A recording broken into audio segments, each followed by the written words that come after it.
Tá passando, né? Sim, tá passando. Pronto. Só. Tinha um delay para mim esperar. Bom dia, né, a todos. Eu trouxe um recorte, né, fiz um recorte da minha apresentação, que faz parte da minha tese de doutorado, como a Daniela me apresentou, né, sou doutoranda em saúde pública. A tese está pronta, né, mas eu ainda não defendi. E o que eu vou apresentar é uma parte mesmo dessa tese que vai falar sobre as múltiplas inter-relações entre o mundo do trabalho e o bacharel em saúde coletiva, né? Aqui eu estou chamando esse bacharel em saúde coletiva de profissional da saúde pública, tá? E aqui eu estou fazendo um recorte desse momento da pandemia, né? Desse contexto de que ele trabalhou no enfrentamento à Covid-19. Eu não vou repetir, né? A Daniela me apresentou muito bem, tá? Essa graduação, ela é um curso novo, ela foi criada em 2008, e hoje existem 21 cursos espalhados pelo Brasil, né, nas 5 regiões do Brasil, em universidades, a maioria são universidades públicas, mas também existem instituições privadas, né?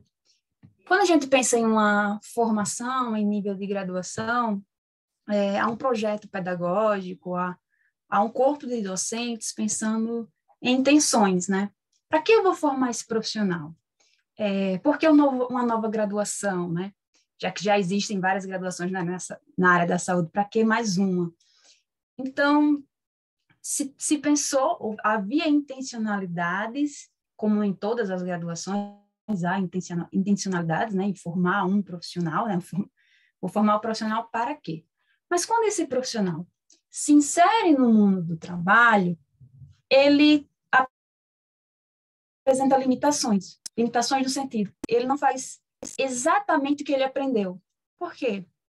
Porque existem influências. Que influências são essas? Podem ser momento econômico, pode ser interferência política, pode ser o contexto social, pode ser as condições sanitárias daquele momento, pode ser as relações trabalhistas, né? Que cada vez mais a relação do trabalho vem se tornando precarizado, com perdas de direitos. Pode ser, no caso, para o profissional que eu estou falando, né? O profissional de saúde pública, pode influenciá-lo a institucionalização e a organização da saúde pública, né? O modo como a saúde pública está organizada, desenvolvida, né? Diferente de outros países, nós temos um sistema universal de saúde, e que isso diferencia todo o nosso contexto de trabalho. Então, eu vou discutir isso, né? Uma formação tem uma intencionalidade, e na atuação eu tenho interferências que faz o profissional se limitar. E nesse contexto de pandemia, acho que todo mundo vivenciou e sabe um pouco falar sobre, né? Sobre sua experiência, mas só queria pontuar que os primeiros casos surgiram, né, a partir de 26 de fevereiro. No período de março e abril de 2020, você começa a ter medidas adotadas pelos governadores para diminuir, né, a contaminação de Covid-19. E pensando nesse âmbito de organizar os serviços para atender essas pessoas, pensando nesse ponto de vista de gestão, de pensar na política, essa é a área de intervenção de um profissional bacharel em saúde coletiva. Então, se a gente pensar um profissional da área da saúde clínico, ele vai tratar do paciente do ponto de vista individual. Mas o profissional de saúde coletiva, ele vai pensar de forma coletiva. Como organizar os serviços para que tenha um controle da doença do ponto de vista coletivo. E aqui, como eu falei no início, é um recorte, né, da minha tese. Então, para o que eu vou mostrar para vocês, foram realizadas 12 entrevistas com bacharéis em saúde coletiva que atuaram no enfrentamento à Covid-19. E desses 12 bacharéis, eu tenho 17 experiências, né, diversificadas. E aqui, para ter uma ideia dos cargos que eles ocuparam, são em áreas de vigilância em saúde, de imunização, sempre no ponto de vista político-gerencial. atuaram na atenção básica de saúde, atuaram na gerência de hospitais de campanha, tanto também tem atuação no setor público, né, Sistema Único de Saúde, quanto nos setores privados. O privado em si, né, que a gente chama de privado em si, e instituições filantrópicas. Aqui eu pontuei alguns desafios no processo de trabalho deles, né, essa ideia do que me limita quanto profissional. E esses desafios, nesse momento de pandemia, eles são semelhantes a qualquer profissional da área da saúde que atua no enfrentamento à Covid. Então, foi de propósito selecionar esses que são comuns a todos. E um deles é a desigualdade social.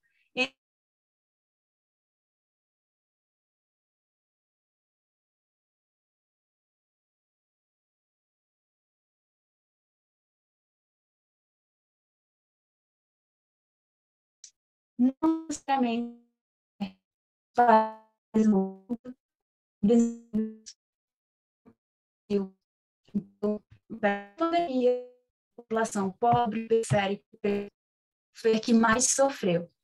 E aí eu trago um relato, não vou ler todo.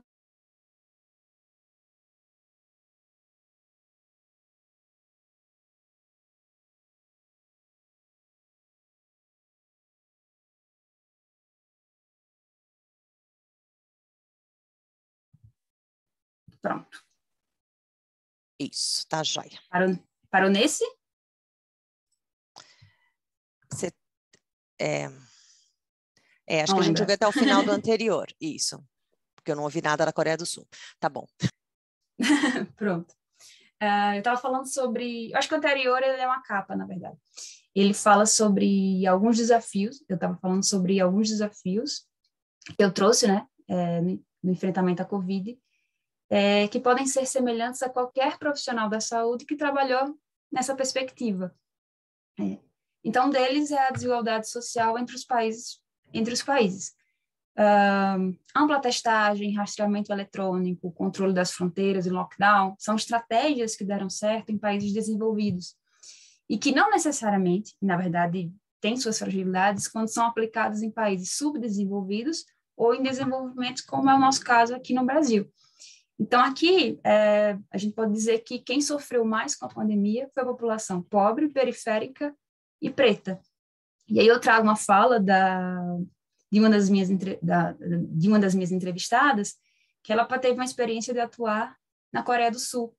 Então, ela dá o exemplo, né, de que como foi eficaz o rastreamento eletrônico lá e como ela vê essa desigualdade acontecendo em países que ela também dá o apoio em relação a vacinas, em países da África, onde pessoas precisam caminhar quilômetros e quilômetros para conseguir água. Então, como é que você diz? Você tem que ficar em casa, né? Você precisa sair. Outro desafio, e aí é mais particular, né, para o Brasil, é enfrentar a pandemia da Covid com as fragilidades do Sistema Único de Saúde. Nós temos um contexto de pouco investimento, né, no serviço público, mas esse pouco investimento a gente entende que é um projeto, né? É um projeto de desmonte, é um projeto de desvalorizar, né, o que é público, e a gente defende que a saúde como um direito universal. E esse outro entrevistado fala, né, a desorganização é um projeto.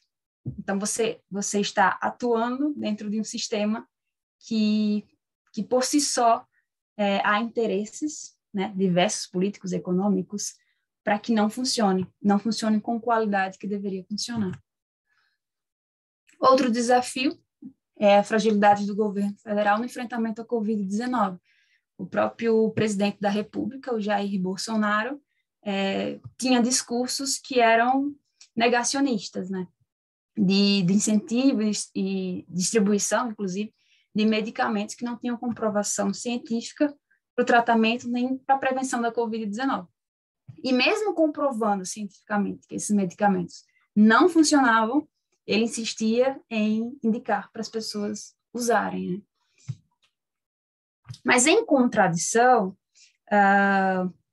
eu entrevistei um profissional, né, de saúde pública que atuava no Ministério da Saúde. E tem uma fala que ele coloca muito interessante, e eu trouxe, né, o meu trabalho poderia ter ajudado muito mais pessoas se o governo ajudasse também, estivesse do nosso lado. Então, você tem aí trabalhadores que fazem resistência a esse modelo de política adotada pelo presidente da República, né, para enfrentamento à Covid-19. Né? Então, dentro do Ministério, você pode ter aliados, né, nessa política negacionista, e você pode ter a oposição, né, fazendo resistência para uma política que seja aliada ao que a gente denomina de direito à saúde, buscando a qualidade de vida, buscando a promoção da saúde. Outro ponto de desafio é que parte da população não colaborou com o enfrentamento. E quando eu coloco parte, eu estou definindo que é aquela parte daquela parte da população que tem uma classe social mais favorecida de acesso a direitos, né, direitos sociais. Então, elas optaram, né, podiam escolher entre ficar em casa ou ir a uma festa, ou ir a uma comemoração, ou usar ou não a máscara adequadamente. Então, eu faço crítica a essa população que poderia escolher, né? Evidentemente que é diferente de uma população que precisa sair para trabalhar e entrar num transporte coletivo lotado, né? Com muitas pessoas. Ela não escolhe manter o distanciamento social, ela tem que enfrentar isso. Outro ponto que se generaliza, né, que é negar a ciência. Então, o negacionismo da ciência não só era uma política, né, de Estado, se tornou uma política de Estado no Brasil, mas também como a população usou isso para disseminar fake news, né, sobre esse momento pandêmico. E aí também eu trago outro ponto que podem ser semelhantes a outros profissionais da área da saúde também que trabalharam no enfrentamento à Covid, que é os sentimentos, né? Que é você trabalhar no meio de uma pandemia. Acho que todo mundo pode relatar o que é estar em uma pandemia, mas trabalhar no enfrentamento são outros sentimentos que podem ser exaltados como até piores, né? De adoecimento mental. Então, sentimentos como medo, pânico, isolamento e saudade se intensificaram pela pandemia, mas tem sentimentos que são comuns ao mundo do trabalho, e aí não é tão específico da área da saúde, né? Qualquer trabalho em si, eu estou falando de mundo do trabalho mesmo, o trabalhador pode se sentir desmotivado, cansado, frustrado, angustiado, triste, ansioso, revoltado, estressado, exausto, preocupado. Então, essa relação de como um trabalho pode causar adoecimento mental. E evidentemente, né, causando esse adoecimento, você não vai atuar daquela forma que você deveria atuar, que você aprendeu lá na sua formação, na sua graduação. Por isso, essa ideia de sentimentos também é o que te limita na atuação profissional. E aí, né, no meio de uma pandemia, você está convivendo com perdas muito mais intensas. Independente se você está na área clínica, lidando com pacientes diretamente, ou se você está na área mais gerencial, você também lida com perdas, porque pode perder amigos, familiares, colegas de trabalho, né? A pandemia atingiu a todos. E aí tem relatos aqui, eu trago alguns relatos, perdi várias pessoas conhecidas, outro relato do entrevistado, meu pai faleceu por Covid, mais um outro, a minha irmã faleceu de Covid, perdi familiares porque o oxigênio acabou no hospital, né? Isso é um caso que aconteceu no estado do Amazonas, né? Justamente de falta de política de saúde para organizar um sistema, né? Que seria um papel desse profissional que eu estou falando, profissional de saúde coletiva, né? Mas aí eu falei de um desafio, que é o desmonte do Sistema Único de Saúde, né? E esse desmonte, ele acaba atingindo esse ponto. Você faltar algo que é essencial, que era o oxigênio, em uma pandemia de Covid-19, em que o paciente, uma das coisas que afetavam era a diminuição do oxigênio, né? E aqui, para finalizar, Eu volto a essa discussão das intencionalidades da formação, né? O que é que a formação pretende para o profissional, e no caso da saúde coletiva, da saúde pública, né? Da graduação de saúde coletiva, saúde pública, você tem essa singularidade, como eu falei, diferente dos outros países, por a gente ter um sistema universal de saúde. Então, a gente forma esse profissional para defender o direito à saúde, para que reforce a corrente crítica do marxismo, para que atue a partir da determinação social do processo de saúde-doença.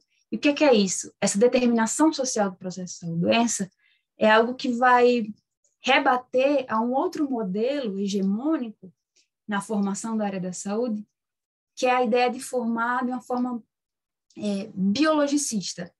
É pensar a saúde como ausência de doença.